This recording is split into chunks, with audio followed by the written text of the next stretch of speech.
Hey King J, what we tell him? Tell him. Back on, back on, back on, back on, back on.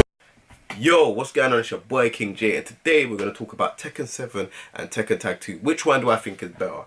Now, I made a tweet earlier on, and I saw various different responses and stuff, and I said I might as well do a video and kind of clear up exactly what I mean. So I think Tekken 7 gameplay is a lot more cleaner and better than Tekken Tag 2. There was a lot of stuff that went on, like the back one plus the back 1-4 counter hit with Eddie was ridiculous. Rolling back, getting caught by like if you rolled back, if you was on the floor, you can catch them again to do another combo. That stuff has been eliminated from Tekken 7, and they've made it a lot more easier people to get involved in the game, because I'm more than sure if there was like back row catch tech, then it'll be crazy. Someone's car alarm's gone off. It's another day in London. We'll wait for that one to finish. Tekken 7 is a better game. Tekken Tag 2 was a better overall game. Now what I mean by this is Tekken 7, yeah, it has the DLC, it has, they're updating it. This is good. But as an overall package, it's still lacking in some areas. Now I wrote down on a piece of paper just so that we know what's going on. I wrote down why I think Tag 2 is better. So Tag 2 has better content, better customization. So the decals, all of that stuff was a lot more better. You was able to customize your character and make them look like whatever you want them to look like. As I made a couple of good ones, like Super Saiyan Jin 4 Goku with Ganryu, and I made Majin Buu with Bob. That was Fat Buu with Bob. Those were good ones as well. You can't do that anymore in the Tekken 7 customization. It's very limited, and you can't really do much with it. I hope they can change that. Loads of fan favorites were in the game, so the people that are missing: Ganryu, Safina, Bruce, Asian Ogre, Wang, Bake, Dosan. All of those that are all missing in Tekken 7. Whether they come back in season 3, if there is even a season 3, who knows. And then you have better stage transitions. So what I mean by this is, you had a lot of wall breaks, balcony breaks, floor breaks. Tekken 7 only has one floor break, and it doesn't make sense. If you're gonna eliminate that transition of a stage, you might as well just eliminate it completely instead of having just one. So that to me was just like, well, what's the point? And then you got the stages and the stage. There was a lot of stages. Tekken has got some stages as well, but majority of them, they're kind of like day and night. Like the helipad is day and night. So you got one stage day, one stage night. There's a couple other stages. You lot know what I mean. So there's that Fight Lab, which is for the tutorials. The tutorials is pretty cool for Fight Lab. Wasn't the greatest, but there was a tutorial nevertheless. We don't have no tutorial in Tekken 7. Better endings. Like the endings in Tekken 7 are horrendous. The Tag 2 endings, some were humorous, some were alright. They weren't the best in the whole Tekken series. Like I think Tekken 3 had some really good endings, but overall their endings are way better than the character. What are they? Character modes or some, whatever they're called. That was horrendous. You fight one person and then that's it. Like, why don't you just do the whole arcade rule of just doing, why don't you do it like Tekken 5? Tekken 5 is a prime example. Obviously in Tag 2 it's not canon, they put every character all together, Kunimitsu, all of that stuff. They put all the characters together and it's just a big battle fest. But why did you not put like, Tekken 5, you had, when you get to like the third or fourth person, you have like a rival cutscene. Then when you get to like the fifth, or I think it might be the fifth or seventh, you have another rival cutscene. And then you get to the boss. Why don't you do that? Like, that's the best I've seen. That's why up until this day, Tekken 5 DR is the best to me. I think that one's the best Tekken that I've played. As an overall package. More modes. So like more modes. What I mean by more modes is, they actually thought about the modes. So like the Fight Lab, survival mode, time attack, team battle. All of these stuff are in the game. Online practice, save it, and even stuff like saving your replays. Why is it so hard to do? Just put these things in, like to save your replay.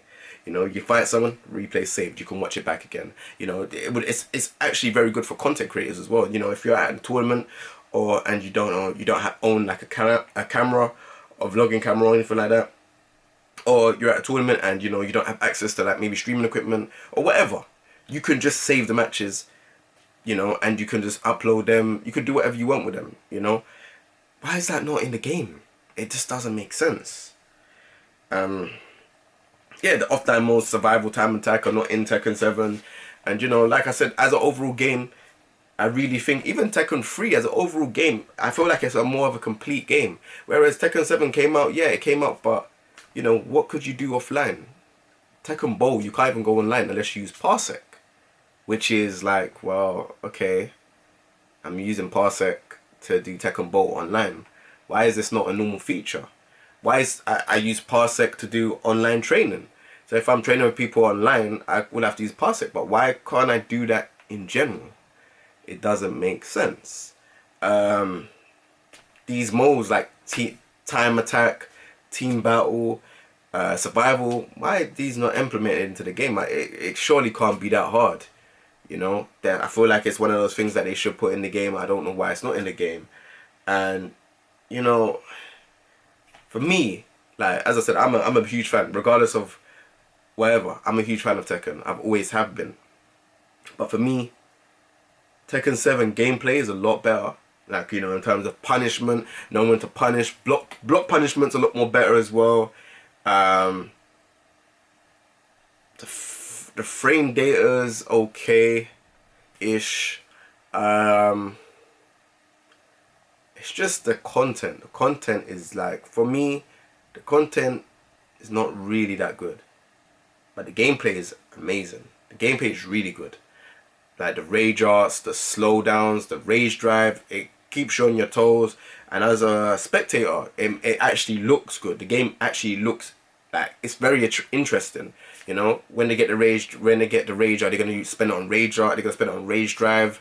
You know, are they just going to save it and just kind of like the mind games it's there, and it's really good for a spectator, and it's even good to play, and it's interesting. But in terms of like an overall game, and that's what I was trying to say on Twitter, as an overall game, like as a package, as in what is in this game, what can I do?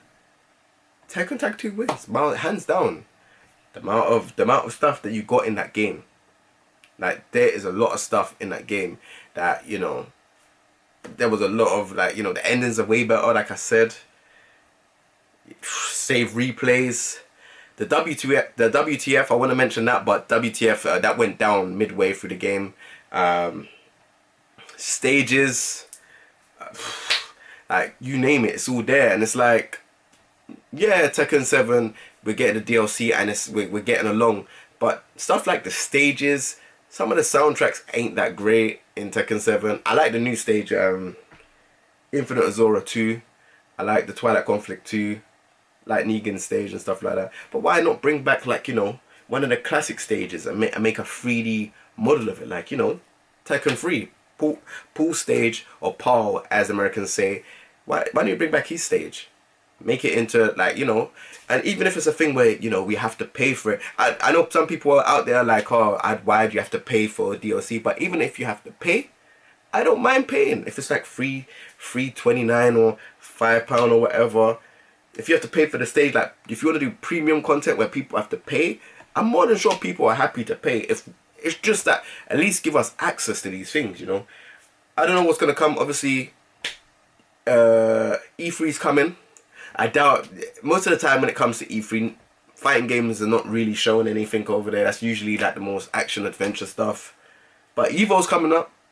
I have hope for Evo for them to announce something. I hope it's not a new Tekken, because we don't need a new Tekken yet, because Tekken 7 is doing really well. Hopefully DLC. Hopefully season pass 3. Season pass 2 is done. Even though they might release something in summer, because technically season pass 2 in terms of the characters is done, but they can release more stuff because it's not the whole season yet. The whole season is up until summer, and then you got another season, and that's when they announce whatever they're gonna announce, maybe a new game or whatever. I doubt they're gonna announce a new game because PS5 is not even out yet. There's not even much details for it, but that is what I think Tekken Tag 2 is better than Tekken 7 as an overall game. The gameplay, Tekken 7, I would say, is better. There was a lot of dumb stuff in Tag 2. But Tekken 7 as an overall game, I still feel like there's still more stuff to do.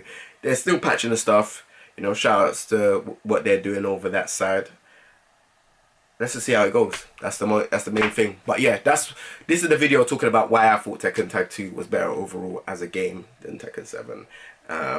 Hope you like it. Again, this is my opinion. You don't have to entirely listen to me. I'm more than happy for you to hear your opinion down in the comment section down below. So let me know what you lot think, and remember to subscribe as well, because without you lot I can't go no further. And you know, I want to see how far I can push with this channel. I haven't really been doing much content recently. Kind of been concentrating more on streaming, but I do want to push out. I do want to push a lot more on the YouTube side of things and kind of see where I can go from there. But yeah, let me know what you lot think in the comment section down below, and you know, let's get this discussion popping.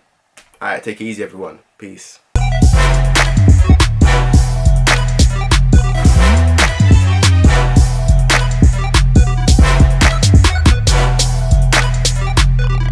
Kingjaetv.